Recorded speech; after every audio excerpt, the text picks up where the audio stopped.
नमो विष्णुपदाय कृष्णप्रेष्ठाय भूतले श्रीमते भक्तिवेदांत स्वामिनिति नामिने नमस्ते सरस्वती देवे गौरवाणी प्रचारिणे निर्विशेष शून्यवादी पाश्चात्य देशतारिणे जय श्री कृष्ण चैतन्य प्रभु नित्यानंद श्री अद्वैत गदाधर शिवासादि गौर भक्त वृंद हरे Krishna Krishna Krishna Hare Hare Hare Ram Ram Ram Hare Hare Hare Krishna. So thank you all very much for joining today's session. So I apologize. Last week we could not have the session because I was traveling. So we will continue our discussion now. So we have been discussing from the 7th verse of Manah Siksha, which is talking about the subtlest of all anarthas and actually the mother of all anarthas, which is the desire for name, fame, glorification. So let make Radha Pramod Prabhu the co-host. So you can start the recap of previous session and then I will take it from there. Over to you, Prabhu. Hare Krishna. Om Jnanatimirandasya Jnananjanashalakaya Chakshur Unmilitam Yena Tasmai Shri Gurave Namaha. Hare Krishna. So we were having Sachinandan Maharaj's last part and then Bhaktivigyan Maharaj. So I'll just summarize whole of Sachinandan Maharaj because Maharaj's presentation was quite short. So we can go with the recap. So what Maharaj says is desire for name, fame, and glory is the root of all problems. And some people say, but we need some self-esteem. Otherwise, we may feel depressed or insecure. So people will trample upon us like that. But Maharaj says the desire for fame is allowed to stay in our heart. Then it invites envy, and envy, united with envy, it produces two children: aggressiveness and criticism, which destroys all Vaishnava qualities. Maharaj says we should be vigilant because Pratishtha is like poison, it will swallow and poison us. And even if we get some fame, we should understand it is by mercy of our Guru. And he says, all our otherwise, if you are not vigilant, then what happens is all our chanting and hearing will only serve, will not serve in spiritual advancement, but will only help us to grow our Pratishtha and our family.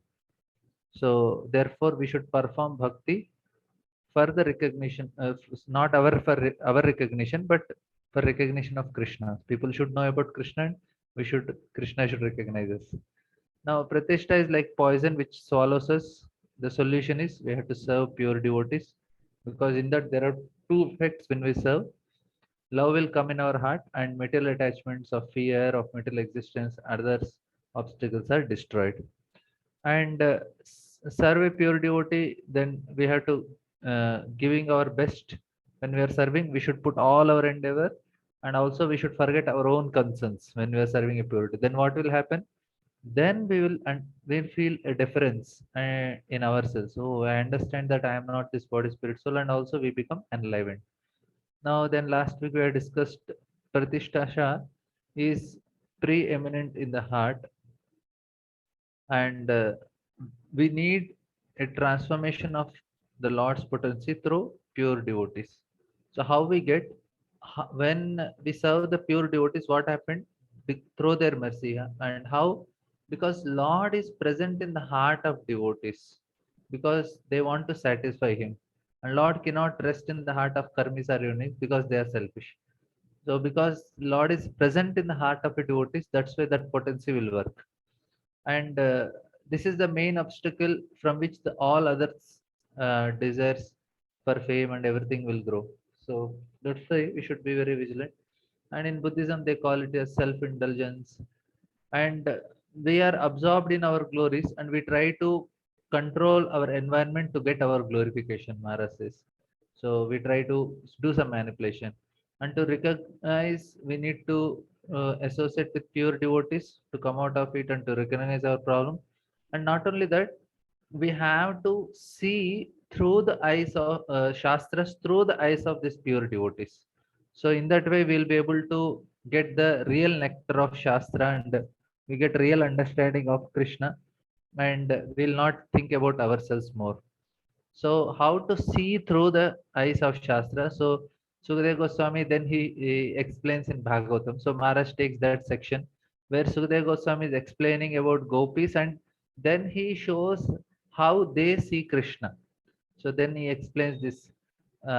We can try to see through the eyes of gopis, and also how they have installed Krishna in their heart. So there is a very nice description. I just taken few points because it's very nice.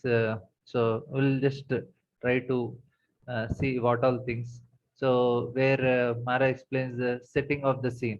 So early in the morning when Krishna is leaving the village of Vrindavan with cowherd boys, and then what happens? The gopis, they feel deep longing for Krishna, and they assemble in a place to talk about him. And as they are just staring to starting to talk about Krishna, the sound of Krishna's flute carried by his dear servant the wind enters into Vrindavan.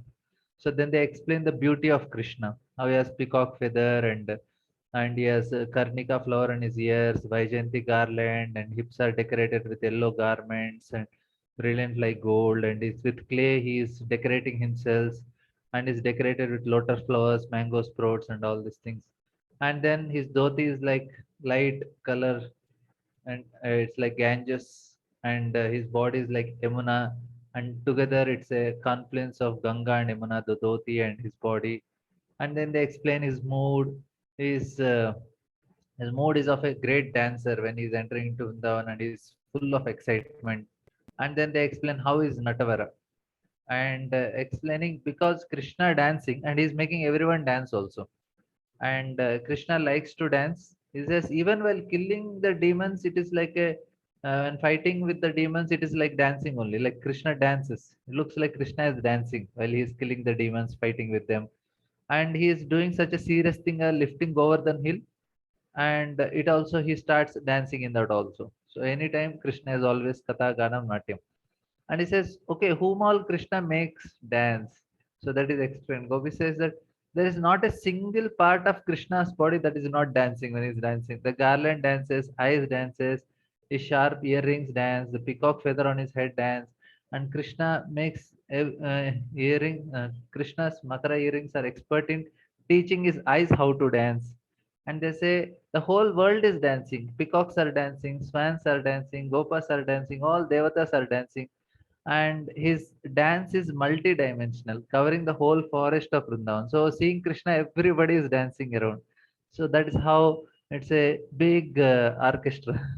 And then in contrast, if Lord Shiva is dancing, it's a dance of destruction.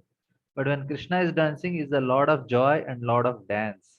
And Krishna is never destroying when he dances. He elegantly inundates the whole world with waves of bliss. And the moment Krishna is just with the boys, his feet start to dance in such a way that the art of dancing becomes ashamed. So just one aspect of Krishna, how gopis are so much relishing. And then this dance, and Radharani hears about the dance of Krishna from Kundalata. What happens to her? She drinks the information as if her ears are like cups, and she closes her eyes, and internally she sees Krishna dancing with the gopas, and she faints from the effect of just by hearing she is fainting of the two kinds of nectar, katha and internal meditation. As Radharani falls down, Krishna knows that she has fainted, and he tells the wind to awaken her.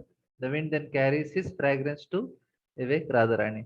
So this is what Maharaj gives description, and basically he tells that why this description is given, so that we can get absorbed in this mood of what to see the Shastra through the eyes of such great devotees, so that we also relish that and we can give up our desire for Pratisthasha. So this is from Sachinandan Maharaj. Then we have Bhakti Vignan Maharaj.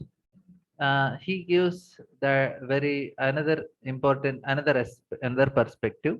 These are instructions for love of God, especially this Manah Siksha. This is Raghunath Das Goswami is a Prayojanacharya. So that means he is going to tell how to enter into spiritual ultimate destination.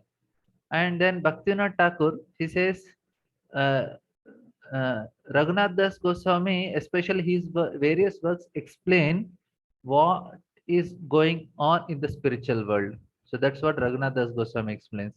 And he says that why is it difficult to comprehend spiritual world? Bhaktivedanta Maharaj is telling this explanation. He says why it is difficult that we cannot comprehend spiritual world. So three reasons he gives. First is we have a tendency of projecting our understanding of the material world, and so whatever we see, based on that only, we based on our pratyaksha and experiences, we go to anuman. So based we project, and we have a limited mind which is programmed to perceive the temporary world. So our mind has limitations, so even its anuman can only based on the pratyaksha only. And even when you think of eternity, we imagine a static picture of eternity. But Raghunath Das Goswami was he succeeded in explaining that love is an eternal dynamic state and there is no boredom in spiritual world. So basically he was explaining all these spiritual aspects and all. Now Bhaktivinoda Thakur makes very interesting statement. He says Rupa Goswami, he was describing the rasa and eternal spiritual love, but has not fully explained how to enter it. So Rupa Goswami did not do more, but Raghunath Das Goswami, he nicely explained his literature and his Manasiksha. He also teaches us how to enter into spiritual world. So what all he does in this Manasiksha to make us understand how to enter the spiritual world? First, he explained in a succinct and encrypted form the main obstacles that wait us on the spiritual path. So we are promised that we can enter into spiritual world and all these things, but what is that is stopping us? The obstacles is explained in Manasiksha. And second thing is explains that it is the realm of spiritual affection and what is internally preventing us from developing this affection. So what are things that are internally preventing us? And he also explains our own psychology which resist spiritual life. So these are the things which Raghunath Das Goswami is explaining in this Manasiksha so that we can enter into spiritual world. And then Maharaj also tells what happens if we don't understand this Manasiksha, and then when we face some obstacles in spiritual life, what is the danger that happens if you don't understand this Manasiksha and just continue? Then sometimes people start going down to some other level, engaging psychology, yoga. They think it is not working. I am not getting love and spiritual world. So let me try to find along with my chanting and other things. Let me do all these things. But if you understand these things, then it becomes very easy to understand what are the obstacles to for us to not able to reach spiritual world. Hare Krishna. Hare Krishna. Thank you very much. That was a very, very nice recap of what we saw. We have been discussing from the commentary of Srila Bhaktivigyan Goswami Maharaj to the 7th verse of Manasiksha. So, Pratistasha Drishta Shvapacharmani me hridinati. He's drawing a parallel between this desire for fame is compared to dog-eating woman who is dancing in the heart. And the solution, and she brings with her upapati, which is duplicity. And when they both dance together, all kinds of other unfavorable anarthas enter into the heart. And but the solution is Sadatvam Sevasva Prabhuday Samanta Maturam. One should serve a very exalted devotee of Krishna. So when one serves that exalted devotee of Krishna, then very soon he removes this, he drives away this dog-eating woman of Pratishta Asha and establishes that sadhu prema within the heart. So this is what Srila Raghunath Das Goswami says. And in that we were discussing Srila Bhaktivedanta Goswami's commentary, where he speaks about the instructions for the love of God and what acts as the obstacle, why we are not able to understand spiritual reality. We saw the 3 points that it is mentioned. And also we think that spiritual reality is very static, but it is not. Raghunath Das Goswami explains spiritual love as an eternal dynamic state, and that how in the spiritual world there is no boredom, and how we can enter into this kingdom of spiritual love, and how uh, it is Srila Rupa Goswami in his mm, Bhakti-rasam Sindhu describes what is that state of spiritual love, but he does not exactly indicate how to get there. That is described, and what are the obstacles, and that is described in detail by Srila Raghunath Das Goswami, and how to get over the obstacles is also described by Srila Raghunath Das Goswami in this Manah Siksha. So, then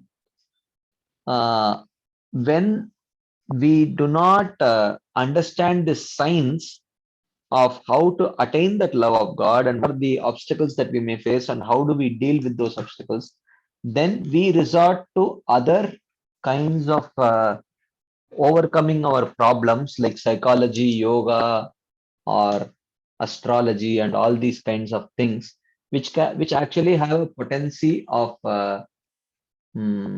contaminating our pure devotional faith, and actually become an a completely impossible obstacle to overcome. We may have obstacles of anarthas in the form of lust, anger, envy, greed, or duplicity and cheating propensity, or even desire for fame, name, fame, glorification, like that.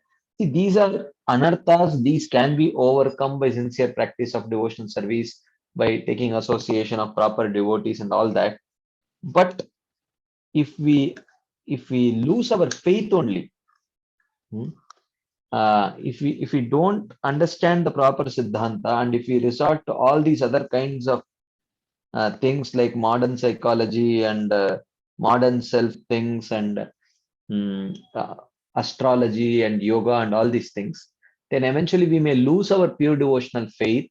And if we lose our pure devotional faith, then we have nothing left. So therefore, is of paramount importance, where we understand why the obstacles come, how they come, and how we can overcome them, and what are the symptoms and all that. So this is very important. If we don't understand this science, then essentially we may resort to other non-devotional means coming out problems which may threaten our pure devotional faith and actually destroy them eventually. So yes, this is where we ended our discussion not last week, the week before that. Now we are going to start. We have few more themes that Srila Bhaktivigyan Goswami Maharaj discusses. Three more themes to be precise.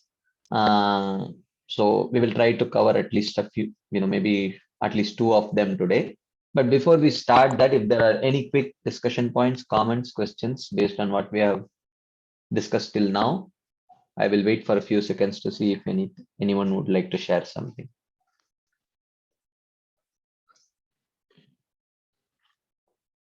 Okay. If there is none, then we will continue our discussion. So the next theme that Srila Bhaktivigyan Goswami Maharaj discusses is instructing our mind with love. Instructing our mind with love. That is the next theme that he discusses.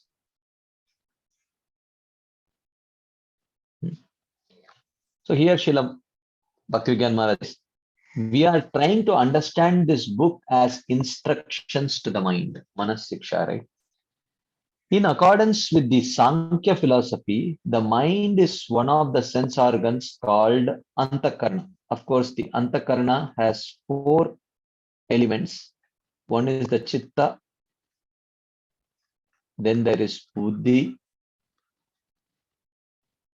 then there is Manaha, and then there is Ahankar. And uh, they work in tandem, or they work together. So each each has a particular role. Each of these chitta, the role of chitta is uh, uh, recognizing a familiar stimulus.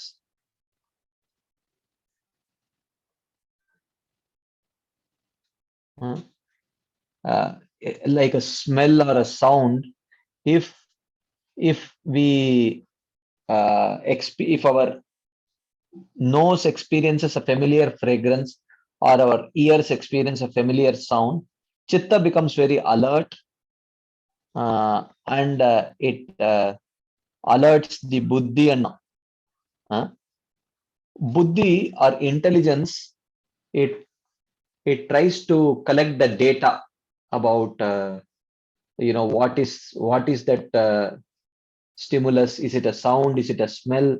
What smell it is? Where is it coming from? And all that. And mana recollects the past emotions which are connected to that particular stimulus. And then ahankar actually owns those emotions. Oh, mana says it was a happy experience. The last time you came in touch with this stimulus, that it was a happy experience. And ahankar says, oh, I was happy coming in touch with this stimulus. Like, say, for example, if you are sitting in your room and from the kitchen, there is a fragrance that is entering your nostrils. So suddenly, if it is a familiar fragrance, then immediately the chitta becomes active and the chitta says, something familiar. And then it activates the mind and intelligence. The intelligence searches the past impressions.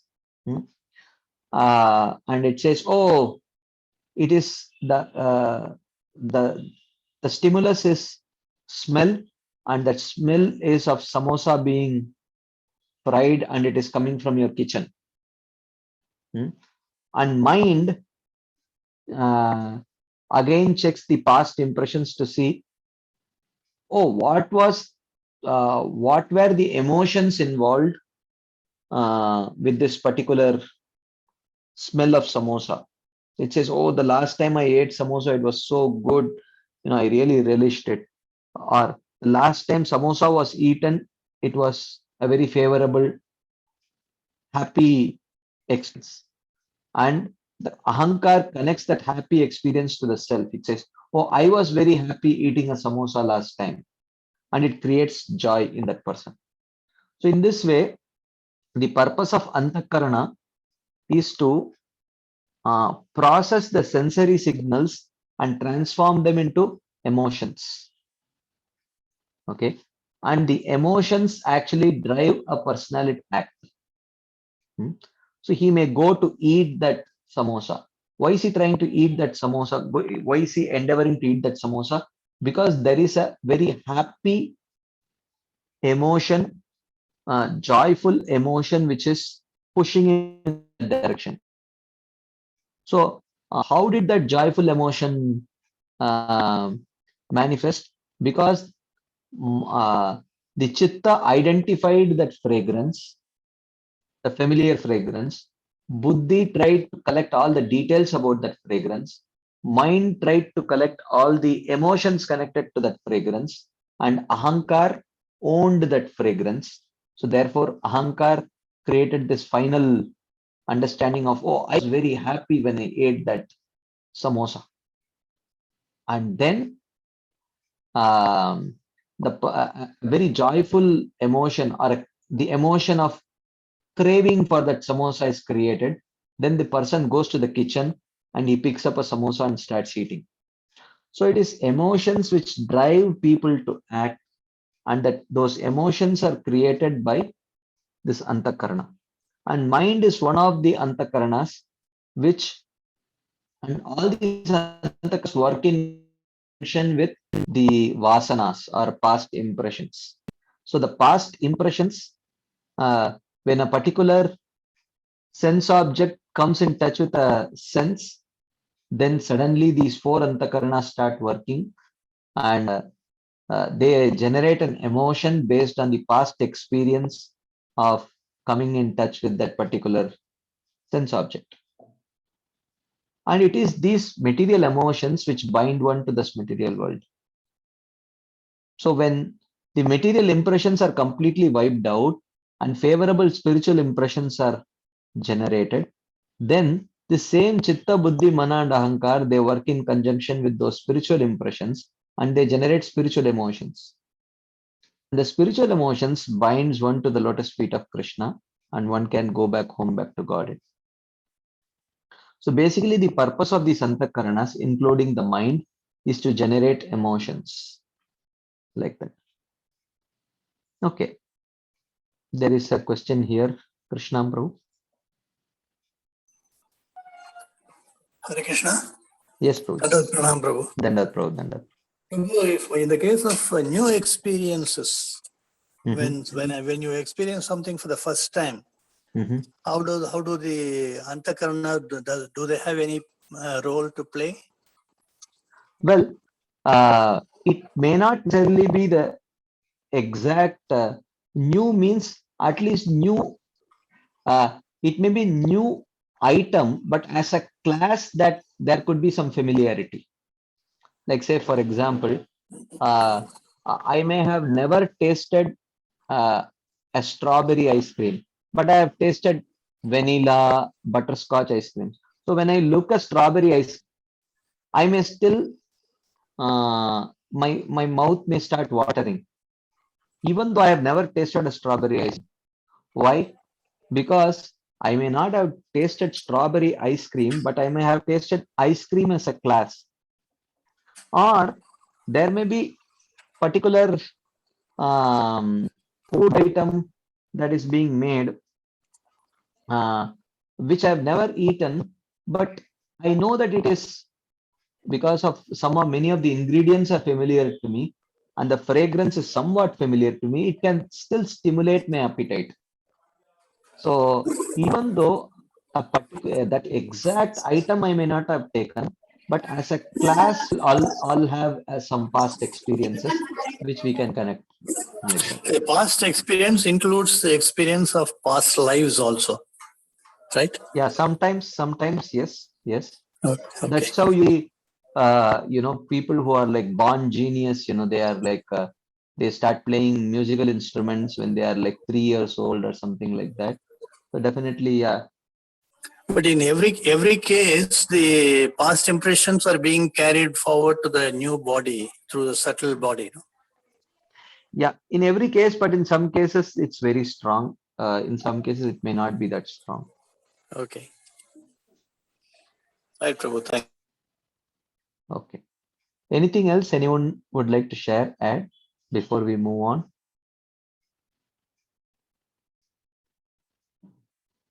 Okay. So let's continue. So here, Srila Bhakti Vigyan Maharaj says, in accordance with the Sankhya philosophy, mind is one of the sense organs called Antakarana. We have 5 external sense organs that collect information from the outside world. These are the 5 Gyanendriyas.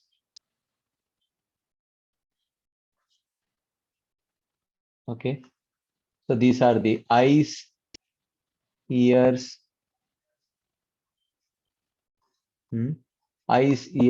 tongue,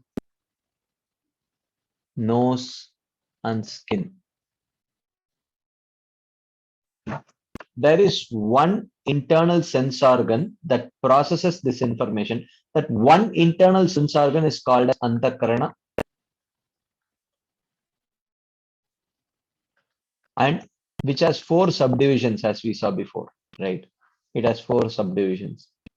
However, this one sense organ Antakarana or Swantaha, as Raghunath Das Goswami calls it in the first verse, has amazing quality. That amazing quality is that it does not obey us. It does not obey us. So, just hold on for a second.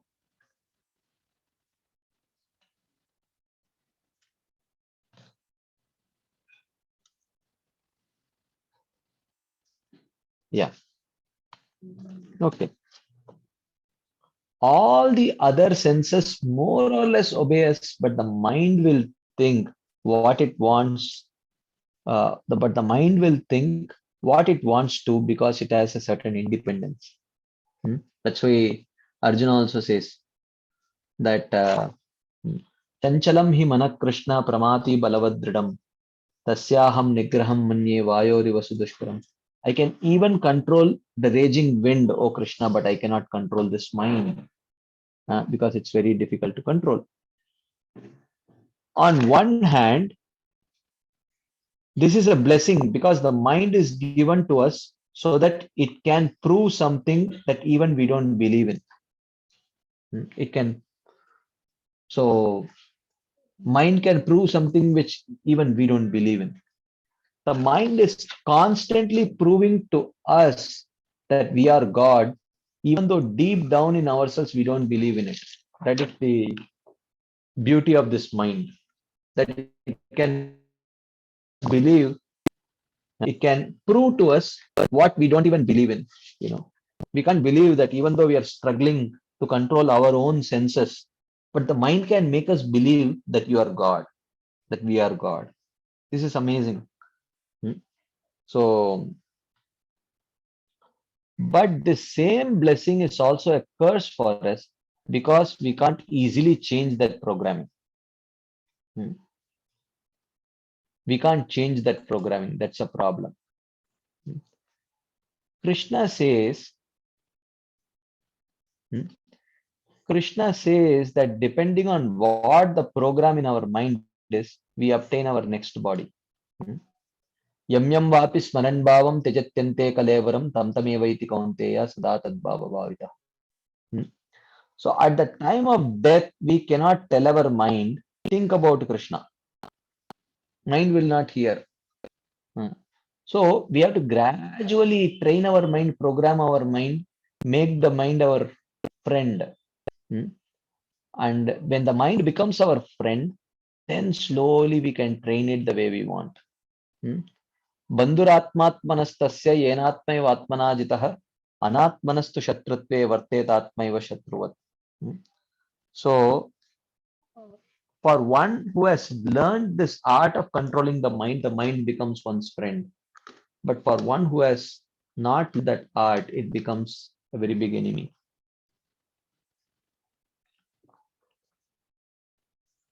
Okay. Even throughout our life, we cannot do it. The mind thinks what it wants to. The meaning of human life and the meaning of sadhana are to replace this program in the mind and teach the mind how to think of Krishna. This is what is sadhana, basically. To teach the mind how to think of Krishna. So Krishna says, on one side, he says that Tasmatvam indriyanyadau vyavasya bharatarishabha papmanam prajahihyenam jnana vijnana nashanam. He says, Indriyani manobuddhir asyadishtan chate. He has three sitting places of lust: the senses, mind, and intelligence, of which mind is very difficult. So he says, attack the mind from one side through the senses, which means it's much more easier to control the senses than the mind. And the food for the mind comes through the senses. So regulate the senses. So give only Krishna conscious engagement to the senses, Krishna conscious impressions to the senses. And that way the mind will slowly start getting only Krishna conscious impressions to meditate upon. And that way we can train the mind. And from the other side, evam buddheha param buddhva samstabhyatmanamatmana jahi shatrum mahabahogya kama rupam durasadam. He says that on the other side, through buddhi, which means by through the injunctions of the Shastras, strengthen your pure devotional faith. And through the strength of the faith, we can control, as we have heard before, that there is a tug of war between the force of our conditioning and the force of our faith. The force and the conditioning side of that battle is being pulled by the mind, and the faith side of the battle is being pulled by the intelligence. And faith can be strengthened by proper association, by proper shastric understanding. So by that the intelligence is sharpened, and by the strength of faith, the pull of the conditioning can be subdued. So on one side, the pull of the conditioning can be subdued by intelligence, and on the other side, the strength of the conditioning can be weakened when the senses keep getting only Krishna conscious inputs. So we control the mind on one side through by weakening the conditioning, by giving only Krishna conscious inputs to the senses, and on the other side, we strengthen the faith by strengthening we strengthen the intelligence by strengthening faith, and in that way also mind can be subdued. And this process is called as sadhana. So therefore in sadhana there is instructions we learn from Guru, Sadhu and Shastra, and sharpen our intelligence, and at the same time we have Shravanam, Kirtanam, Vishnu Smaranam, Pada Sevanam, Archanam, Vandanam, Dasyam, Sakyam, Atma Nivedanam. We are 64 limbs to engage our senses. So in this way, constantly our senses keep getting Krishna conscious impressions, which the mind can meditate upon and eventually think about Krishna. And on the other side, through the shastric injunctions, the mind, the intelligence keeps telling, this is right, do it. This is wrong, don't do it. This is right, do it. This is wrong, don't do it. Like that. So therefore, in that way, we have two aspects of, stimulus response system.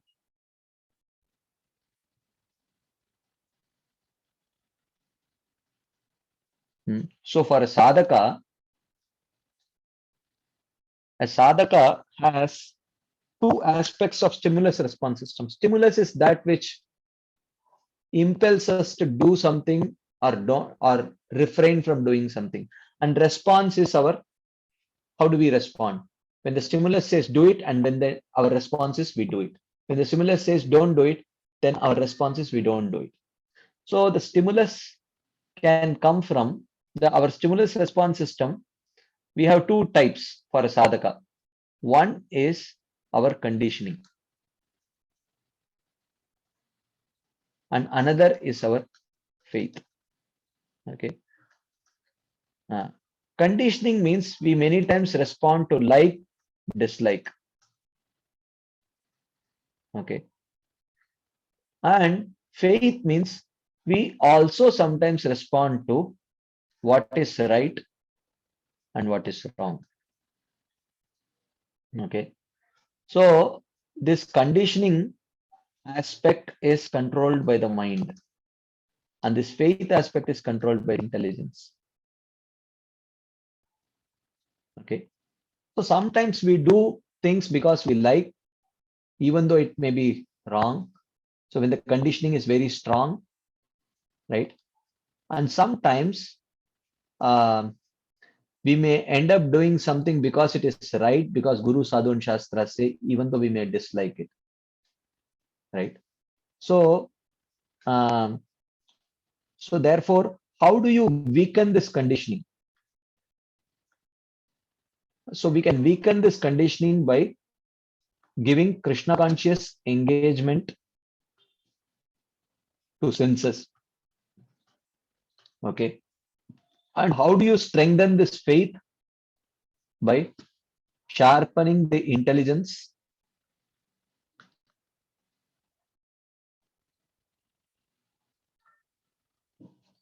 through Guru, Sadhu and Shastra. So in this way, in this tug of war, okay, in this tug of war, mind becomes weaker or I would say, I won't say mind becomes weaker, I would say conditioning becomes weaker. Okay, conditioning becomes weaker because the senses are feeding only Krishna conscious impressions to the mind. And here, faith becomes stronger.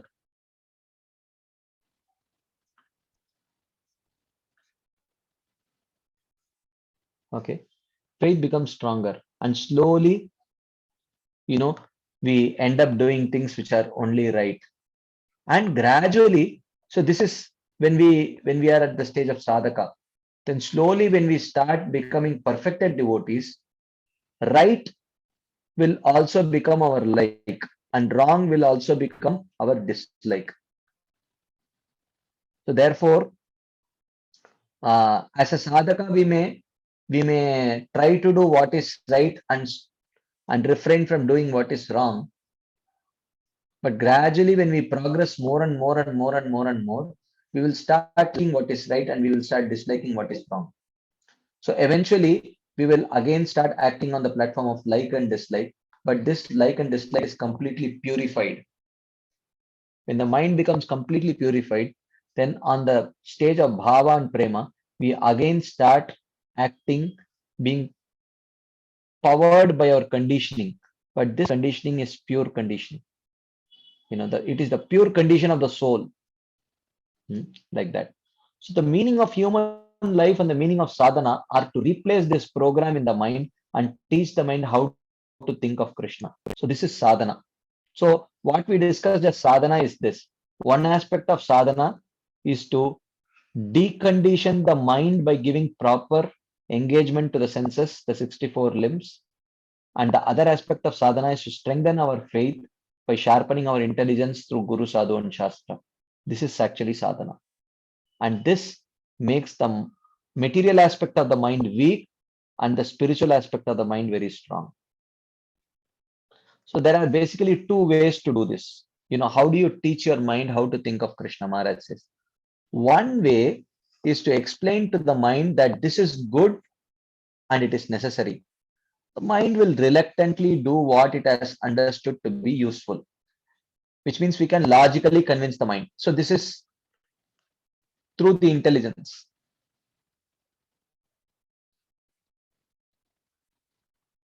Okay, through the intelligence, tell what is right and what is wrong. Okay, so we can logically convince the mind. Therefore, the Shastras have their own logic, and generally people are attracted to logic and various evidences and philosophy. So this way, we can control the mind through the intelligence by giving it some logic. When someone proves to us in detail that God exists, that Krishna is God, we think, well, I'll think a bit about that in my spare time. At least we'll consider it. Theek hai, theek hai. I mean, what you say seems quite convincing, but let me think about it. This is one way, and it works to a certain extent. But Chaitanya Mahaprabhu says that this method is abala. This is not very powerful. Not powerful. Abala means deprived of power or having no power. The other way to change the program in our mind is to somehow or other instill it with spiritual desire, with attachment, because the mind thinks of that which is attached to. So how will you create that attachment? So how will you create that attachment? How did I get attached to the samosa? Because I had a past experience of eating that samosa. So similarly, how will we get attracted to spiritual things when the senses are constantly given spiritual engagements? Then the mind will be filled with some spiritual vibrations, and gradually over a period of mind will start liking it, right? So this is the second way. So this is the second way, is to create spiritual attachment to the mind, in the mind. Create spiritual attachment in the mind. Okay. We can understand very well that what our mind is attached to. You can try an experiment by shutting yourself in a room for a day and say aloud any thought that crosses your mind, record it, and then listen to it. I think most of us may not do it also because it is so embarrassing. Uh, We don't want to record it because what if someone else hears that recording? Uh, What if someone is hiding in the room, in the next room, and if they eavesdrop into what we are speaking aloud? It's so embarrassing. We may not even do it actually. So why do we have to do such embarrassing experiments? We know what we are attached to, right? Or Maharaj says, better yet, just sit down and chant and listen to what the mind is thinking about. This is even more embarrassing because during japa time is when we get all kinds of these embarrassing thoughts. Huh? So in Sanskrit, the word raga comes from the root ranj, which means to color. Hmm? The mind is colored in a certain way and rushes to where its attachment is. Therefore, Sri Chaitanya Mahaprabhu explained a form of spiritual practice of putting spiritual attachment in the mind. Hmm? So, Chaitanya Mahaprabhu, he explained a particular practice by which you can put spiritual attachment in the mind. The only problem is where to get spiritual attachment from. Where do you get that spiritual attachment from? This attachment can only be obtained from someone who has it very strong in their heart. So that is the point. Sadatvam sevasva prabudayita samantamatulam. That unparalleled commander in chief of Krishna's army, that exalted devotee of the Lord, he is the one who has that spiritual attachment. Therefore, the method of raganuga sadhana is not meditation only on Krishna, but also meditation on those who have affection for Krishna. But of course, in the initial state, we cannot do that. It needs basic level of purification before we can actually practice it. When we understand that we need that the same love that lives in the heart of pure devotees of Krishna and nothing else, we start thinking about them. Thinking about them, we try to serve in the same way they serve. So we may start thinking about the Brajavasis. Of course, this is a high level, but before that, we should have proper engagement of the senses so that we don't think about our gross sense gratification, because that's a more relevant problem right now for us. And as long as we are dealing with this kind of problem, where we are dealing with gross desires for sense gratification, where is the question of having any attachment for the exalted devotees of Vrindavan? There is no question actually.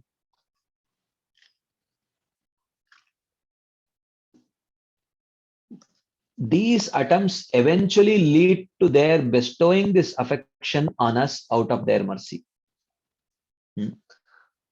So this is what he's telling, when we serve these great personalities, they become merciful and they bestow that attachment that is there within their heart into us. Affection is costless.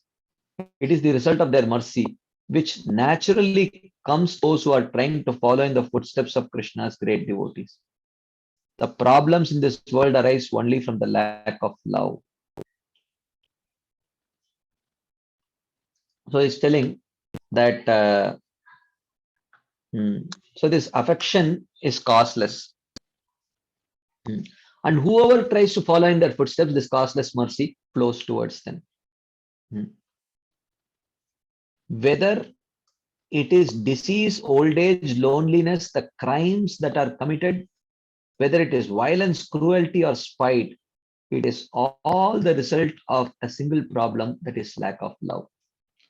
Lack of love is the only problem because of which we commit all kinds of problems. So he's telling the theme is instructing our mind with love. How do we instruct our mind with love? That's what we are discussing. So Maharaj is telling that Whether it is disease, old age, loneliness, the crimes that are committed, whether it's violence, cruelty, or spite, it is all due to the result of a single problem, which is lack of love. The Shastras, in particular Srimad Bhagavatam, describe that there is a place in God's creation where there is an abundance of love.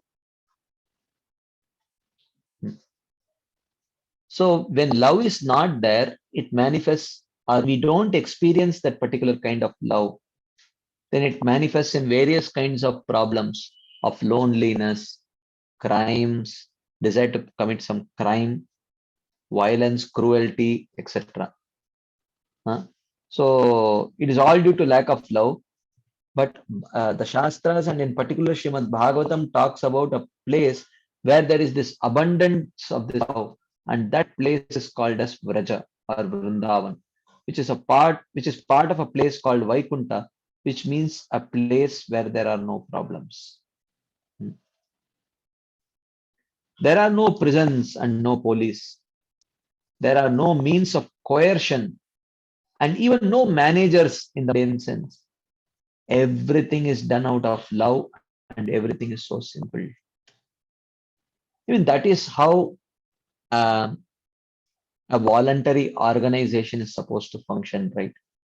A voluntary organization is supposed to function out of voluntary spirit, which is naturally born out of love, or at least conviction to the mission. There is a deep conviction to the mission, a kind of love, you can say, and everyone is committed to it. So there is no force needed. They are very naturally doing it. There is no force involved. There is no coercion involved. There is natural cooperation. But when you are not able to fan that voluntary spirit in others, when the leaders are not able to fan that voluntary spirit in others, then eventually even a voluntary organization ends up working in a very unfortunate way, where people are forced to do, people are threatened to do, people are made to feel guilty that if you don't do this, then oh, you are not doing this, like that. I mean, rather than creating appetite for performing that particular activity, people generally are forced, coerced, made to feel guilty to do it, and then at the end the job may get done, but the voluntary spirit is completely killed. But in the spiritual world it's not the case, because there is unlimited appetite or love, so they're naturally um, they start doing it without anyone needing to force them. The people there cooperate with each other and love each other because they all love Krishna. That's the problem with us. We don't love Krishna actually. Therefore, it's very difficult to cooperate. We all love ourselves. Our constant thought process is ourselves. So there is very love for Krishna. Therefore, cooperation becomes very, very difficult for us. This is a society that we are trying to recreate on earth to a certain degree, and we are trying, right? All desires other than the desire for love appear in our heart due to this lack of love. When love is not there, all the other desires prominent: lust, anger, selfishness, self-absorption, and all these things. Our heart is empty, giving rise to desires that generally do not make anyone happy, including ourselves. Lust cannot make us happy, but still it is so absorbing because there is no love. Anger can be so absorbing, but it cannot make us happy. But still, why is it there and why is it so absorbing? Because there is no love. Fame cannot actually make us happy. it gives such a meager, dissatisfying gratification.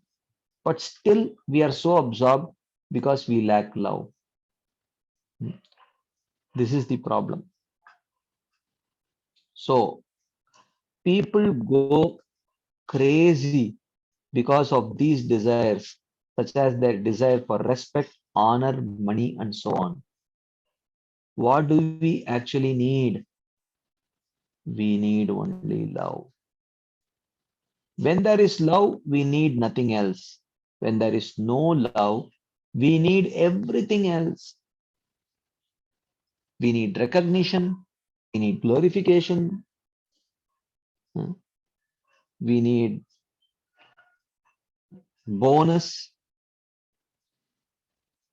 we need honor, everything. And when we have everything else, it is still not. And after getting all these things, still we are not happy. Why? Because we don't have love, and it is only love which can actually give us happiness. So Vamanadev says in the 8th canto, even if one is in possession of the entire world, it will still not be enough. One will start war with another universe and will try to conquer it. Because the greed in the heart is insatiable.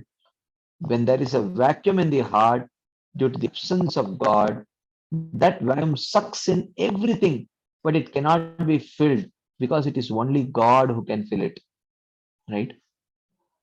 So, when the vacuum is created due to the real vacuum in our heart is due to lack of Krishna, lack of love for Krishna. And when that vacuum is created, that is a big vacuum. And we try to fill it with anything of this world, or the whole world, or the whole universe, or unlimited universes, it will still, that vacuum will still remain, because who can fill the vacuum which is created due to absence of Krishna? Right? This desire to be near Krishna, love Krishna, the way his devotees love him, without any deception, is the beginning and the foundation of Raganuga sadhana. This is the beginning and the foundation of Raganuga sadhana, is to love Krishna without any deception, which means only if we cross the 7th verse can we enter into the realm of Raganuga Bhakti. Only if we enter, only if we cross this 7th verse can we enter into the realm of Raganuga Bhakti, not before. So, if we cannot overcome this problem of deception and need for honor and glorification, we cannot enter into the realm of Raganuga Bhakti. It is not possible. Because Raganuga Bhakti is possible, not possible until Anartha Nivritti is complete. Until we at least reach the stage of Nishta or Ruchi. It is not possible. Chaitanya Mahaprabhu brought us the method to attaining the same love, completely pure and absolutely selfless. This is the potential we can develop. Chaitanya Mahaprabhu brought us the method. It is not for nothing that the human form is called sadhana deha. It is because sadhana means a certain practice through which we can achieve the goal. So only in the human form can you practice sadhana bhakti, not in any other form. People in this world achieve amazing goals through practice. Some run very quickly, some jump very high, some swim very deep, some fly very high. They can mentally multiply and divide multiple digit numbers if they want to, or they can play chess and see 20 moves ahead. Using various methods of practice, we can develop incredible skills in human life. So much is possible. The most amazing thing is that I can learn to love Krishna the way he is loved in Vrindavan. This is the most incredible thing that you can perform in a human body. The most incredible thing that we can learn using this human body, unparalleled, is actually to learn how to love Krishna the way he is loved in uh, Vrindavan. Bhajate tadrishi krida yashritva tatparo bhavet. So this is what Bhagavatam says. Krishna appears in Vrindavan and performs these kind of pastimes. Bhajate tadrishi krida. So that by hearing this and by seeing pastimes, tatparo bhavet, people of this world can become attached to developing the kind of love that the Vrajavasis have towards Krishna. So therefore, Krishna appearing in Vrindavan to perform these pastimes is the greatest act of munificence that the world has ever seen. Because um, through that one can get attracted to the Vrajavasis' flavor of love. And if there was a greater act of munificence um, uh, in this world, that is the appearance of Sri Chaitanya Mahaprabhu, who came to freely distribute that love even to unqualified people while he was there.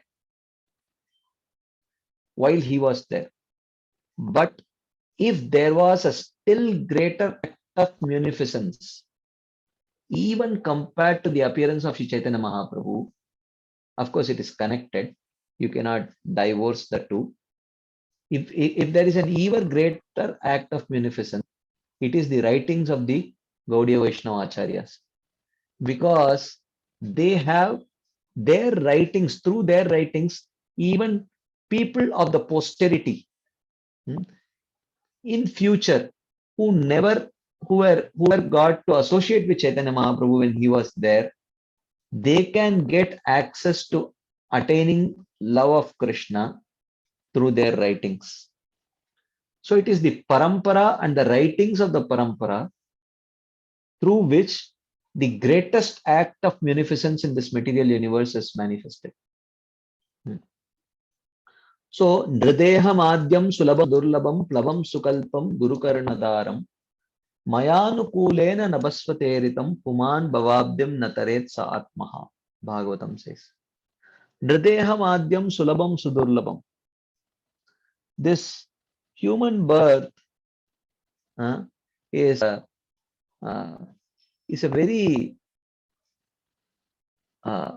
through this human birth you can attain any purushartha very easily. Dharma, artha, kama, moksha, prema. But this human birth is very rare. Sudurlabam. Plavam Sukalpam. It is a perfectly crafted boat which can help us attain any of these purushartha, dharma, artha, kama, moksha, prema. Plavam Sukalpam, Guru Karnadaram. But the spiritual master, the captain of the ship, Mayanukulena Nabasvateritam. But we also need favorable winds to ply in the ocean in a ship. The favorable winds are the directions of the Shastras. So having received all these things, Puman Bhavabdyam Nataret Sa Atmaha.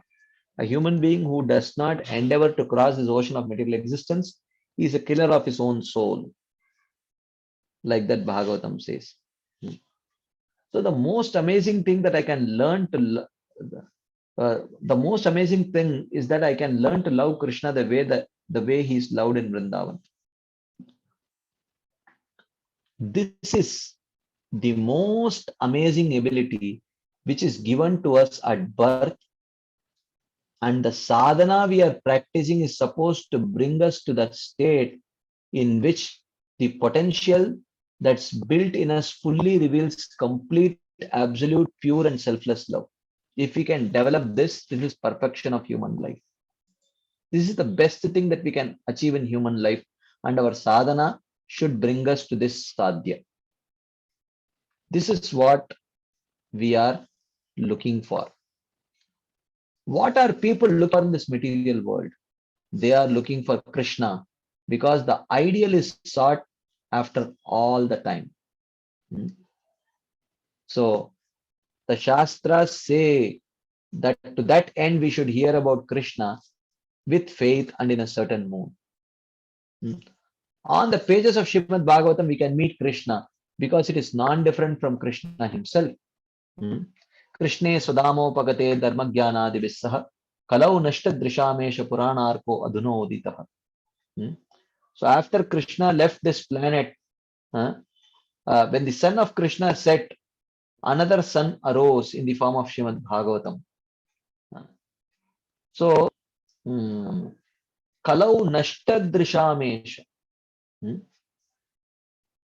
Purana Arko Adhuna Udita. So the Bhagavatam is non-different from Krishna. That's why in his writings and books, Bhaktivinoda Thakur has created a synthesis of these two paths. Okay. So in his writings and in his books, Bhaktivinoda Thakur has created a synthesis of these two paths. What are the two paths? The path is Vaidhi Sadhana and Raganuga Sadhana. So that's what he has told, right? First is the path of logic, and second is the path of attachment. Okay. So the path of logic is Vaidhi, and the path of attachment is Raganuga. Okay. And he is attributing this synthesis to Srila Bhaktivinoda Thakur, who has created a synthesis of these two paths. The first path, Vaidhi Sadhana Bhakti, is when we have faith in the Shastras and are convinced by the logic of the Shastras. So that is Shastre Yuktau Cha Nipuna Sarvata Dhrida Nischayah Prauda Shraddhodikariyaha Sabakta Uttamo Mata. So a Uttama Adhikari in Vaidhi Sadhana is one who is very clear in the Shastric logic and is convinced of it. So thanks to this logic, we constantly make efforts in our spiritual practices, such as hearing Srimad Bhagavatam discourses. And in this way, we understand what is right, what is wrong, what is right, what is wrong. Yes, I should do the right thing. I should refrain from doing the wrong thing and all that. But again, what about our like-dislike aspect? That also has to be, a favorable liking also has to be created. That is done through the second way of creating that attachment. At some point, hearing the Shastras, we get a spark of attachment for Krishna. So in this way, Vaidhi gradually takes us to Raganuga. At some point, hearing the Shastras, their logic, etc., we get a spark of attachment for Krishna, and that is actually Raganuga. Bhaktivinoda Thakur speaks about this in a very interesting way in his Kalyana Kalpataru. So Bhaktivinoda Thakur says, Krishna eventually bestows the jewel of independence unto those persons who are attached to the path of rules and regulations, thereby allowing them entrance into the path of spontaneous loving service. Okay, I will give you 1 minute to read this statement again, and I want at least some of you to share your thoughts. Otherwise, it's just me speaking. Okay, please read this again. Bhaktivinoda Thakur speaks about this in a very interesting way in his Kalyana Kalpataru. Krishna eventually bestows the jewel of independence unto those persons who are attached to the path of rules and regulations, thereby allowing them entrance into the path of spontaneous loving service. What have you understood? Can someone share your thoughts? Yes, Madhavi Gopi Mataji. Hare Krishna, Dandavat Prabhuji. Dandavat. What I have understood is those who follow the path of rules and regulations. To them, Krishna bestows the independence. That means those who follow the path of sadhana bhakti, which is full of rules and regulations. If they follow that properly, then Krishna will allow them the independence, in the sense the path where the rules and regulations are not so strict. That is Raganuga and then the Prema Bhakti. Yeah, yeah.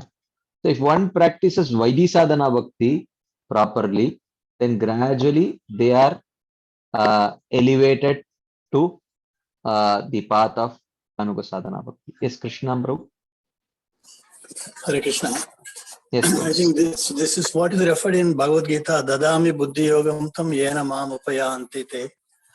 So those who are striving sincerely in the Vaidhi sadhana bhakti, Krishna gives them the real independence of depending on him. See, independence means what? Independence means, to some extent, to choose based on what we like. What we like is independence. Rules and regulations means we are forced to choose based on what is right and what is wrong. And there you don't, in one sense, it is forced independence. It is, Vaidhi is not complete independence in one sense. Because our likes say choose this, but but the Shastras say no, that is not good, don't choose. So in one sense, it's a forced independence.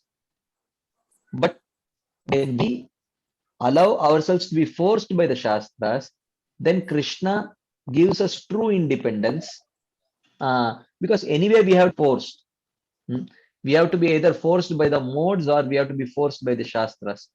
But because we have long since we have been identifying with this material body, so pushing by the modes, we don't even see it as a push. We see it as we ourselves making the choice. But in reality, it is the modes which are pushing us to make those choices. But if we somehow try to follow the rules and regulations of Vaidhi sadhana, then gradually one becomes purified and Krishna bestows more independent those people to follow the spontaneous loving service, like that, which is Raganuga sadhana.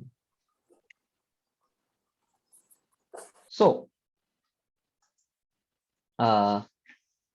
becoming influenced by such spontaneity, remaining under the shelter of the mellows of unwedded love, the soul finally attains all the sums of ecstatic love for Krishna. So in this way, gradually, from Raganuga, one can also come to the stage of, one can even go up to the stage of Madhurya Rasa, and in Madhurya Rasa, one can even become qualified to experience what is Parakiya Rasa, Parakiya Bhav, like that.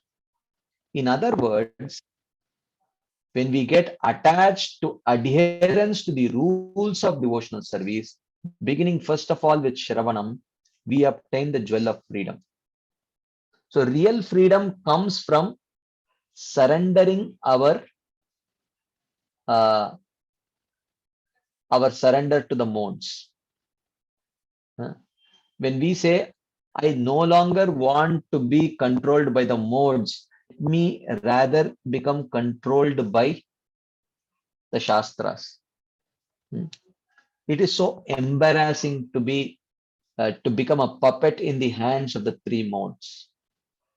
I don't want to be a puppet in the hands of the three modes. It's so embarrassing.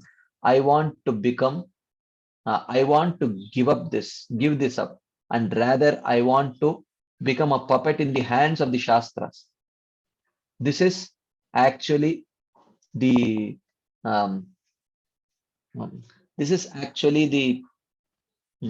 conviction of a Vaidhi sadhaka. The conviction of that Vaidhi sadhaka is, I no longer want to be a puppet in the hands of the three modes, which means I no longer want to act according to my likes and dislikes, which are actually not like my likes and dislikes, but it is that which is generated by the three modes. And when he Rather, I want to be controlled by the Shastras. So when he accepts the control of the Shastras, then the proper purification happens. Then actually uh, he becomes independent. He develops the proper attachment, which is uh, which is uh, on the platform of the soul, not on the platform of body. And by that, actually, uh, he develops all the kinds of symptoms of ecstatic love. So that way he gets his full freedom. In other words, when we get attached to adherence to the rules of devotional service, beginning first of all with Shravanam, we obtain the jewel of freedom. So Vaidhi Sadhana Bhakti is the means to attaining freedom, which may sound very contradictory, because when you say independence, how can independence and rules and regulations coexist, right? So independence means I can do what I want, but the opposite of that is rules and regulations. But the means to attain that kind of independence is if we follow the rules and regulations, right? So for example, if someone wants to, if you see a person who is driving a cycle without even holding the handlebars, when people are experts, they can cycle without holding the handlebars. So that is freedom. Your hands can be free of the handlebar. But in order to come to that situation, one has to learn to cycle properly based on proper rules and regulations. Even in the material world, this is true. The means of attaining freedom is to follow the rules properly and become an expert. So similarly, in the spiritual world also, the means of becoming free is to first follow the rules of Vaidhi Sadhana Bhakti. So we do this not because we have to, but because we want to. Because we want to love Krishna, therefore we follow the rules and regulations. This precious jewel appears in our hearts and becomes the reason we take to the path of raga or attachment to Krishna. As a result, as Bhaktivinoda Thakur says, we attain the desire for the secret love of God. So, what we have been discussing in this theme of instructing our mind with love. Instructing our mind with love, we can instruct our mind with love. First starts with instructions from the Shastras, and gradually our mind gets attached to it. So through Vaidhi Sadhana Bhakti, gradually we progress to the stage of Raganuga Sadhana, where our mind actually gets attached, and in this way we can progress further to the level of bhava and prema. So like that. Any quick comments, discussion points, questions based on what we have discussed in this theme? Anything anyone would like to share, ask, add?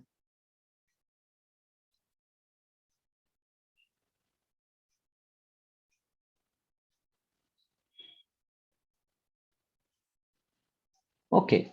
If there is no discussion points, then we will continue our discussion. So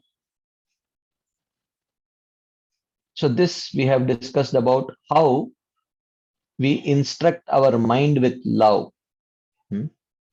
So we saw in this theme, we saw that how there is antakarana, which is very difficult to control because it does not obey us. But the senses obey us, but the mind does not obey us, or the antakarana. So therefore, to deprogram this is very difficult. At the time of death, we cannot think of Krishna because the mind has been programmed in a totally different way. So even throughout our life, we cannot do it. The mind always does what it wants to do. Okay. So therefore, sadhana means to replace this default program of the mind and teach the mind how to think of Krishna. This is what is sadhana. And there are two ways of doing this. Okay. One way of doing it is through the rules and regulations, by training the intelligence through logic. Tell what is right and what is wrong. This is the path of Vaidhi sadhana bhakti. Okay. Through which you can train the mind through Guru, Sadhu, and Shastra. And the second, to create spiritual attachment in the mind, this is possible through Raganuga sadhana. Okay. Somehow or other create a spiritual desire within it. Like that. So Maharaj says that we know what we are attached to, shut yourself in a room for a day and, start speaking aloud all the desire that comes, and it might be quite embarrassing, right? So he says that, so therefore, Chaitanya Mahaprabhu came to give Raganuga Bhakti, which is the practice of putting spiritual attachment in the mind. Because we can't just keep telling rules, right? Even though initially that may be needed. So the only problem is, where do we get the spiritual attachment from? We can get the spiritual attachment only from those who have it, great exalted devotees. So therefore, Raganuga sadhana is not just meditation on the affection for Krishna, but it is also meditation on those personalities who have affection for Krishna. So we think about them, we try to serve them, and we try to serve like them. And eventually, in this way, we also get that same type of attachment. And then Maharaj says, the problem of this world, whether it is lust, anger, envy, greed, illusion, pride, desire for fame, everything is born out of lack of love. This is this lack of love for Krishna which creates it. And Srimad Bhagavatam describes that there is one place in this world which is where there is abundance of love, and that is Goloka Vrindavan. So, and because there everyone loves Krishna, therefore they all cooperate with each other, and there is no problem.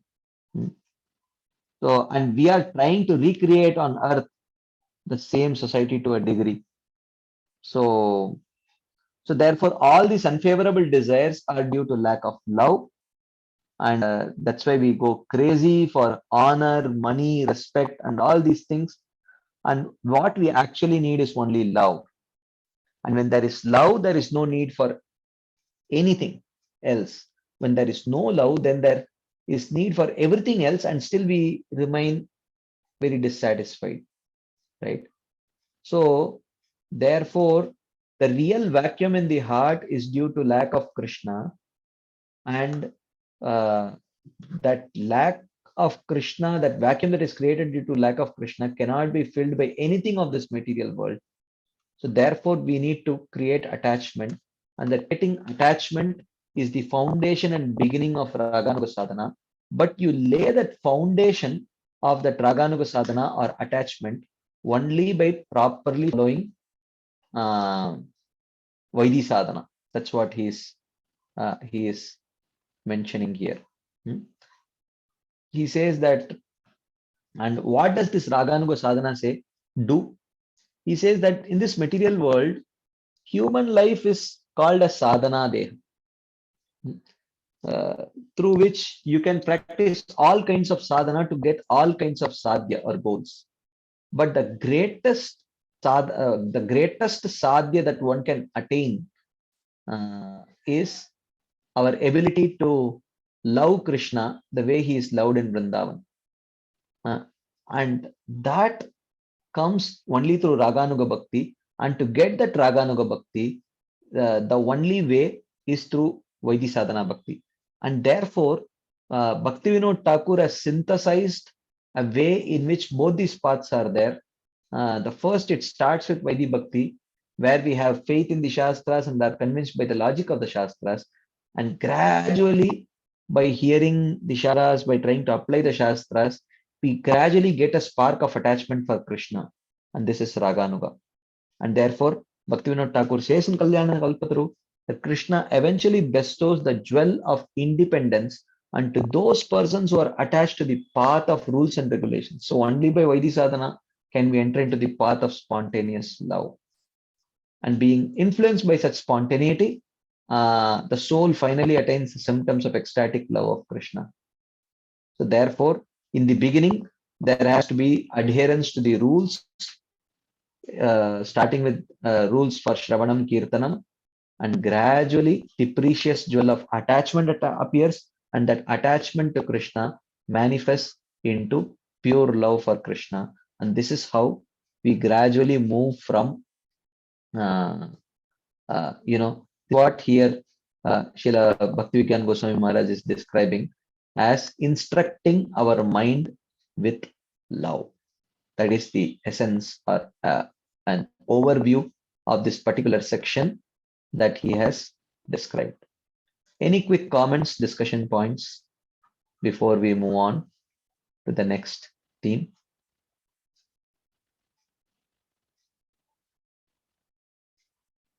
Okay, if there is none, we will continue. The next theme, there are two more themes, I think. Or are there three? Just let me check one.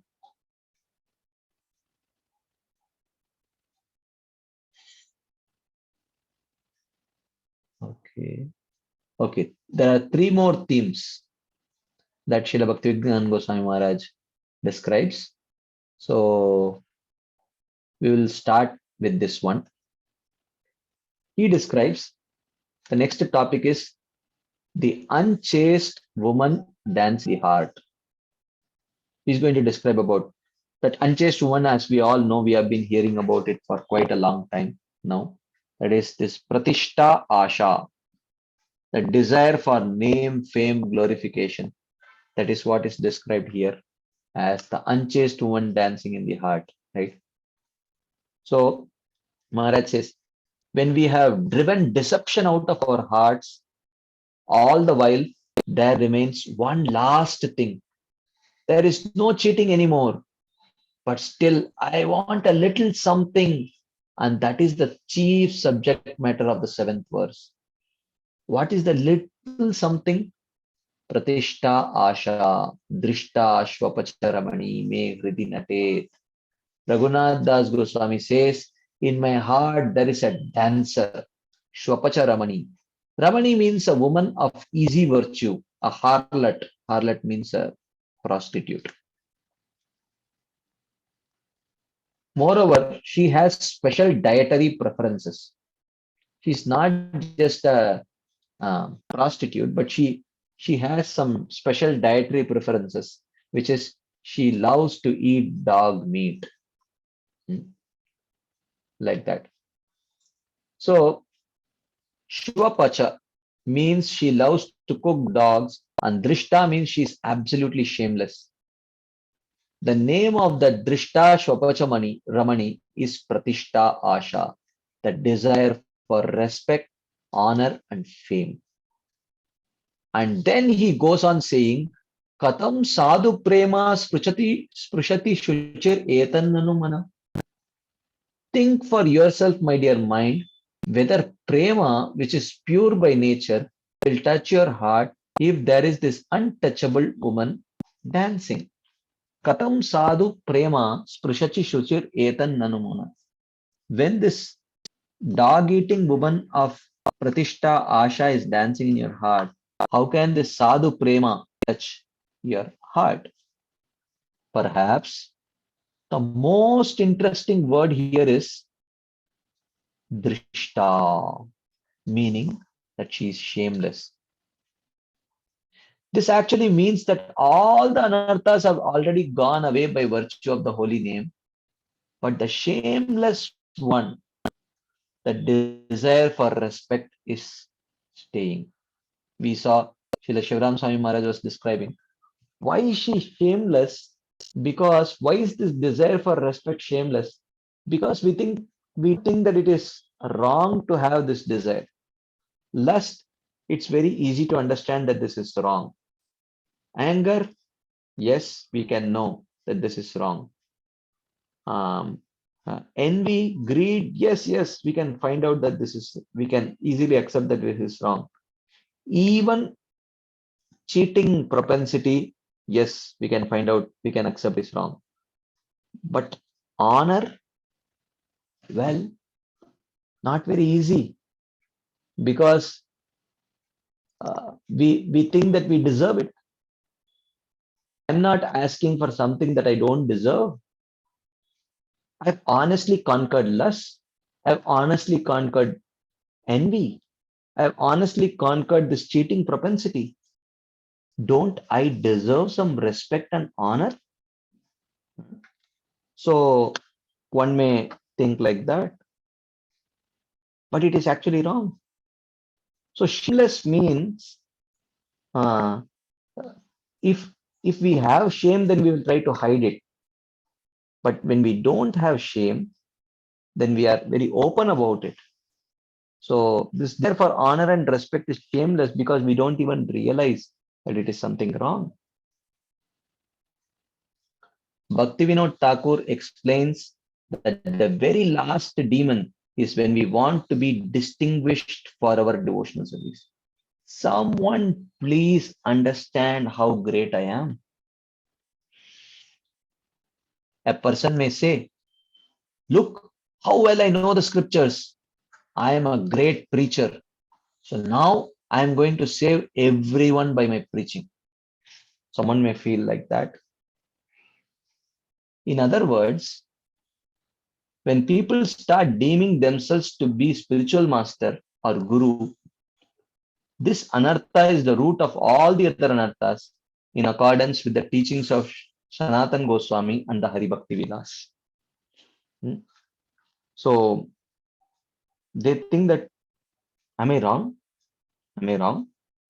Don't you see? I have overcome my anarthas.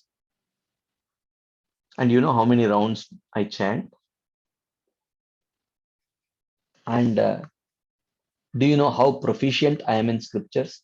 See, look, I'm not asking you to glorify me for what I don't have, but at least for what I have accomplished in Krishna consciousness. There should be some recognition for that, right? So that is actually the problem, right? Katam sadhu prema sprishati etad nanu mana. So if we don't drive this away, everything else will come back. If this desire for honor and recognition is not gone, all the other anarthas will come back. The merry woman that's dancing in the heart will call back all the other anarthas. Come on. Raghunath Das Goswami says, as long as she is there, sadhu prema or pure prema will never touch the heart. There will be no love in the heart, because it will remain desecrated. Desecrated means very made impure. The sanctity of that place is destroyed, and that place which has lost that sanctity, how can such a pure substance as sadhu prema or pure love for Krishna, which is there in the sadhu's heart, how can manifest? So Krishna provides all opportunities to fulfill this desire to be great. So Krishna will provide all opportunities. Okay, you want to be great, you want to be known as a great devotee. Okay, fulfill it, fulfill it. This persisting childish desire for recognition, honor, and to be the center of attention is the last to remain in our hearts, and it desecrates everything else that we are doing. All other problems come as a result of the envy that appears because of pratishta asha, and especially when we don't get it, and someone whom we think don't deserve it, when they get it, it manifests envy. The desire for pratishta, the desire to be distinguished, to show off, the desire to show that I am special, I am exclusive, and I am the best. Therefore, we can see that true spiritual culture always teaches humility. Humility is the password through which, to some extent, a person can feel Krishna. Of course, to some extent, one can feel Krishna only through humility. If we look at Vedic culture, from the very beginning, it explains that God does everything, not us. He is the ultimate doer. We are not the ultimate doers. There are many achievements in Vedic history which are anonymous. No one puts any signature to them. Even if you see Srila Rupa Goswami's, Padyavali, many of the verses that he quotes in that Padyavali, no one knows who is the author. That is actually humility. Most names we do not know, not even the number of holy persons there were, what to speak of their names. History has not preserved them, and they did not want to be noted. Of course, he's quoting Gopal Bhatta Goswami. For example, we practically know nothing about Gopal Bhatta Goswami, one of the greatest acharyas in our sampradaya, essentially the next one after Chaitanya Mahaprabhu. Practically speaking, Sri Chaitanya Mahaprabhu made Gopal Bhatta Goswami his successor. He sent him his Asana, Kaupin, and Bahirvas, all of which are still preserved in the temple of Radharaman. So, in one sense, practically, Jiva Goswami, when he writes his Sandarbhas, he says the magnum opus writing of Srila Jiva Goswami is the Shad Sandarbhas, which he actually attributes to Gopal Bhatta Goswami. And one of the greatest contributions of Srila Sanatana Goswami, Hari Bhakti Vilas, it is actually a combined work of Gopal Bhatta Goswami and Sanatana Goswami.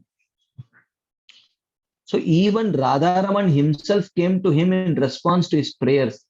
But Gopal Bhatta Goswami asked Krishnadas Kaviraj, please don't say a word about me. If someone starts aware of himself as a guru, or imagine himself to be a guru, then that's the end of his spiritual life. Love is out of question. The only thing left in the heart is vanity or pride.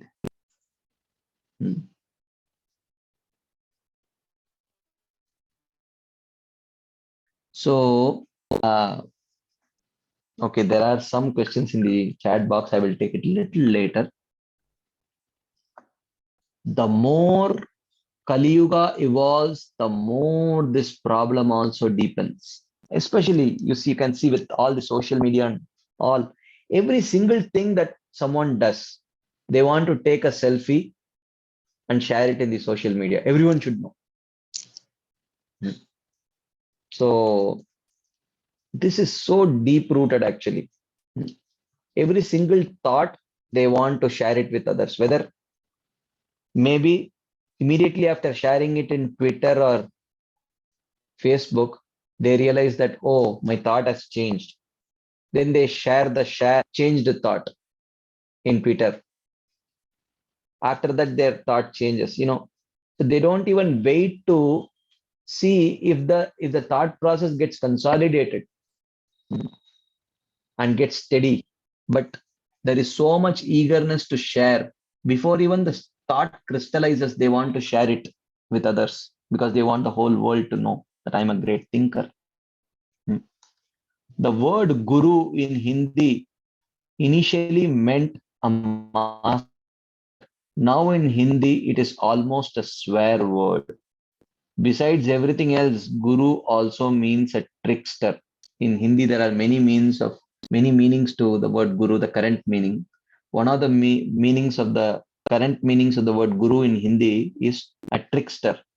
This spiritual vanity is a very dangerous thing, and it can haunt us up to the very end unless we give up this desire to be honored and recognized. And this desire is because we don't have love.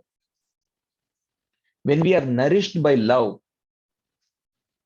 then we don't want the cheap pleasure of being glorified.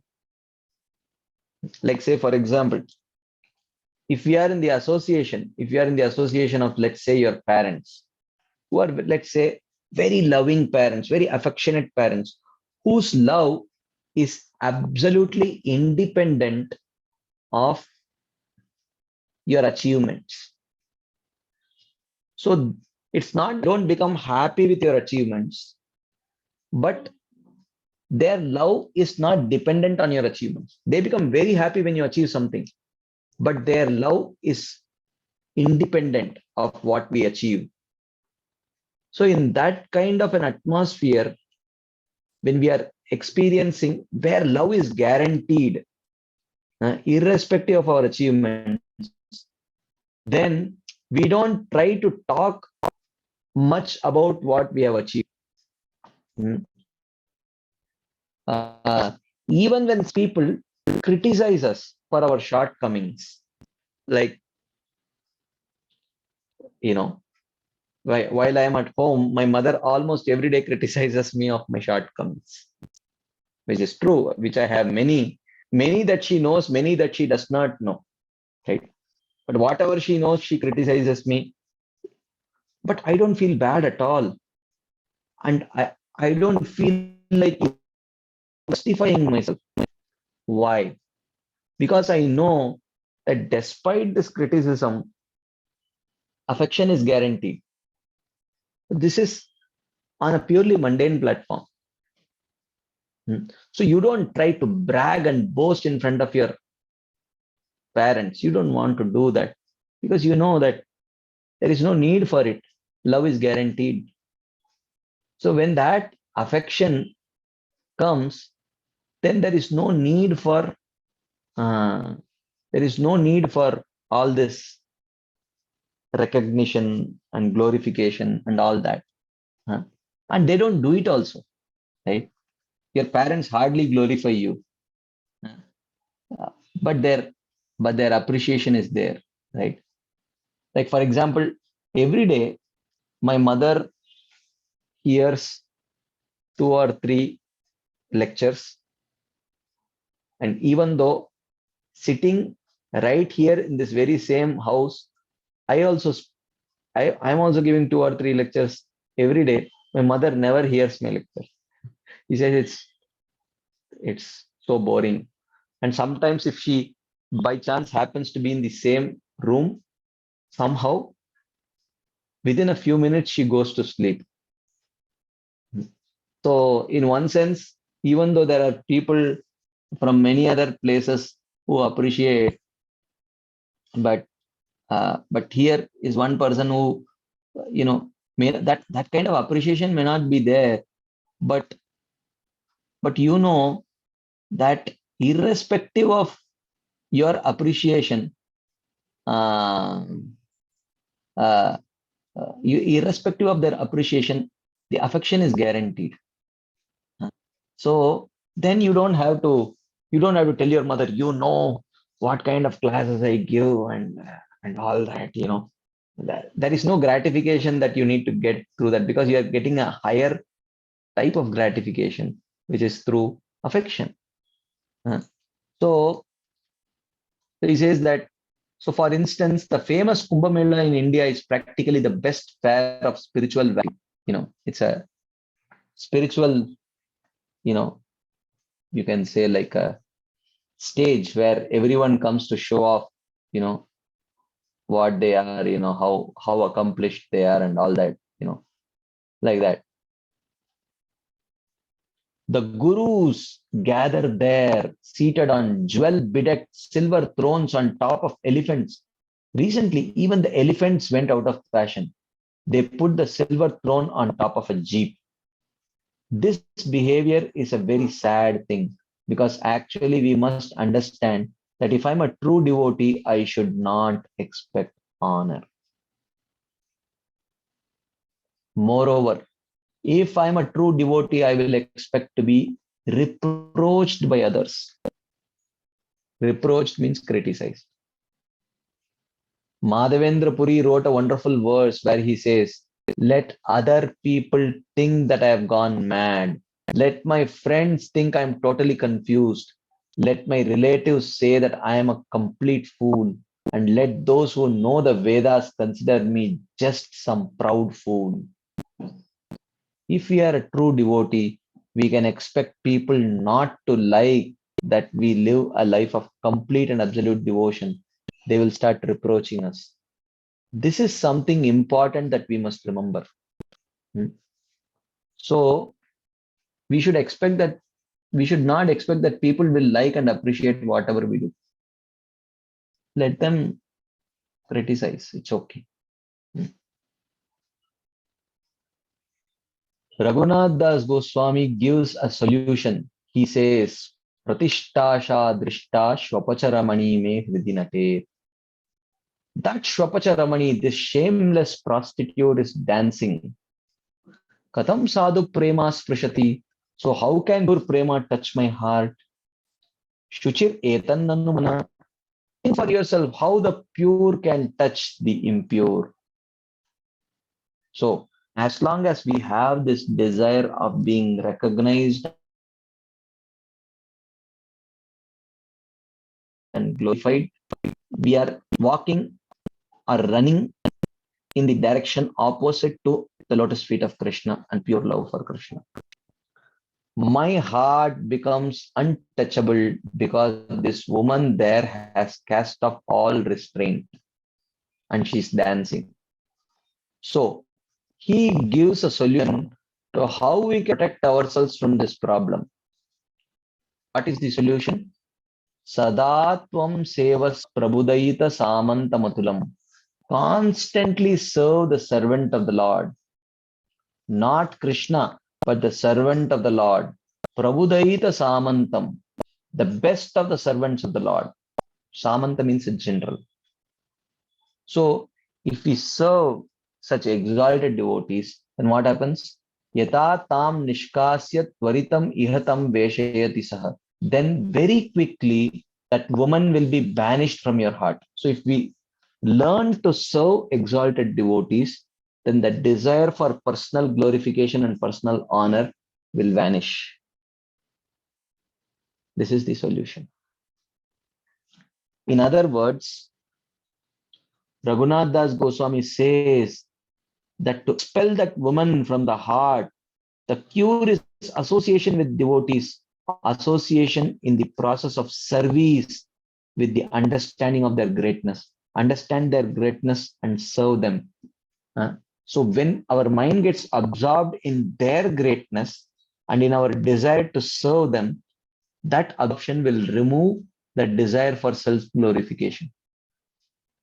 And if we serve them, the love that they have for Krishna within their heart permeates into our heart.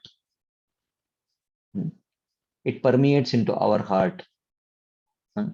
And the love that that devotee has for us, the compassion, that also permeates into our heart. And actually the real love that we have for such devotees, the potential, we are also able to access it.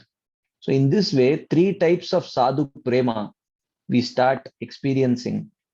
The love that the sadhu has for Krishna, the love that the sadhu has for me, and the love that the potential that I have to love that sadhu. All three types of sadhu prema we can gain access to if we learn to serve these great devotees by understanding their greatness. When internally I am with them, I understand what true devotion is, who I am, and what the scale of my so-called devotion is. So another thing is that when we are there with them, serving them, appreciating their greatness, we understand in their scale, I am nowhere. Then where is the question of desiring glorification for my non-existent devotion or minuscule devotion? So naturally we feel we feel humility. The Hitopadesh starts with a very instructive story about a tiger who represents the bogus sadhu. Its hidden meaning is to learn how to distinguish a true sadhu from a pretender. So, what is this tiger doing? He is sitting on the banks of a lake where there is an innocent traveler passing by. The tiger says, "Come here, my dear, come.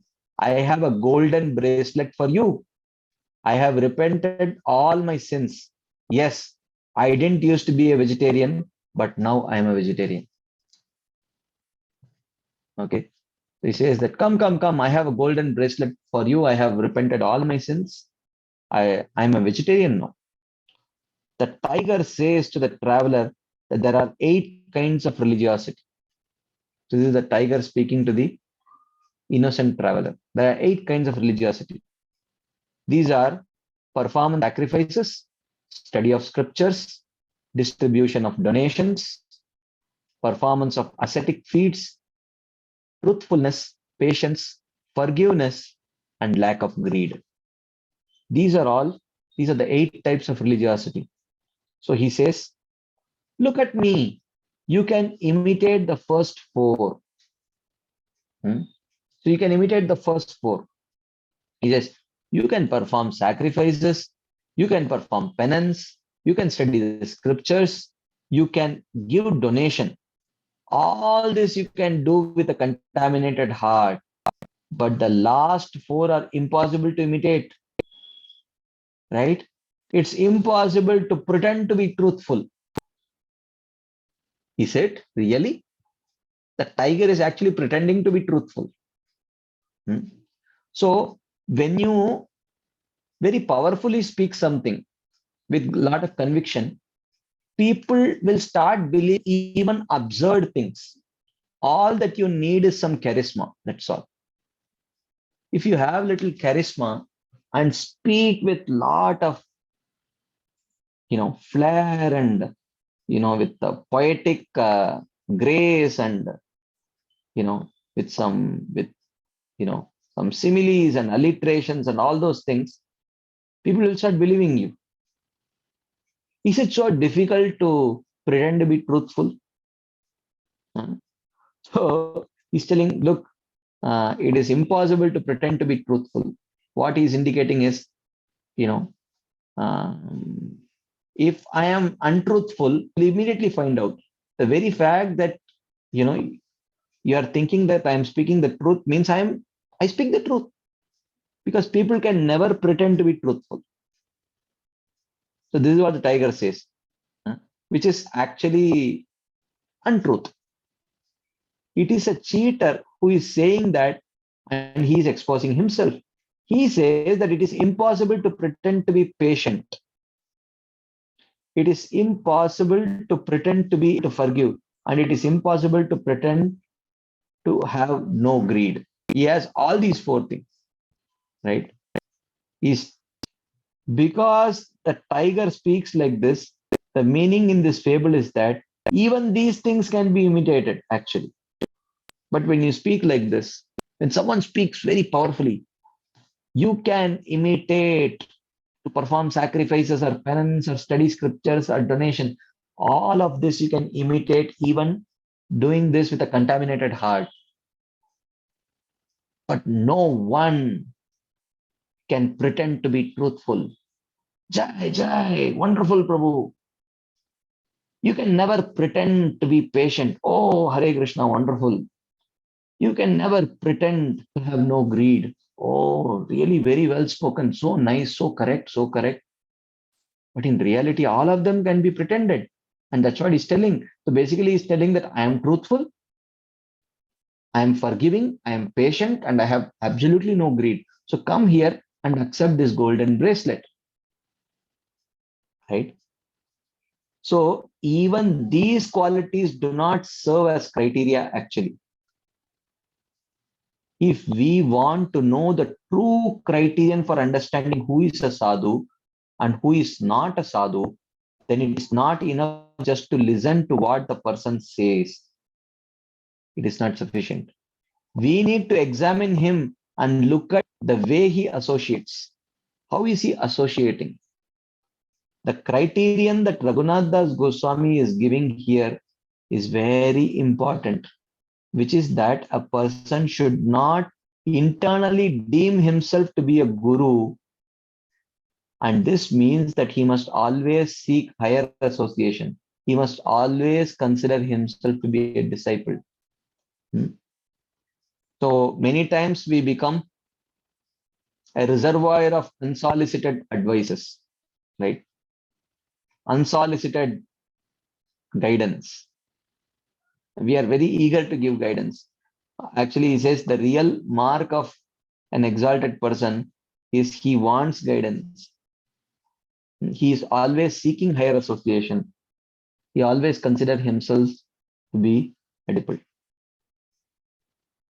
So next week when we come, we will discuss a story in this regard about Gaur Kishore Das Babaji Maharaj. But now it's time. Maybe we have time for one or two quick discussion points or questions, even though I think we may not have that time also. But if there is something which is very pressing, then maybe, okay, there is one in the chat box. Let's see. Okay, now. Okay, so if there is none, then we will pause here. Thank you very much for your patient listening and your enthusiastic participation. So we will continue this discussion next Tuesday. So, okay. Thank you very much. Srila Prabhupada ki jai.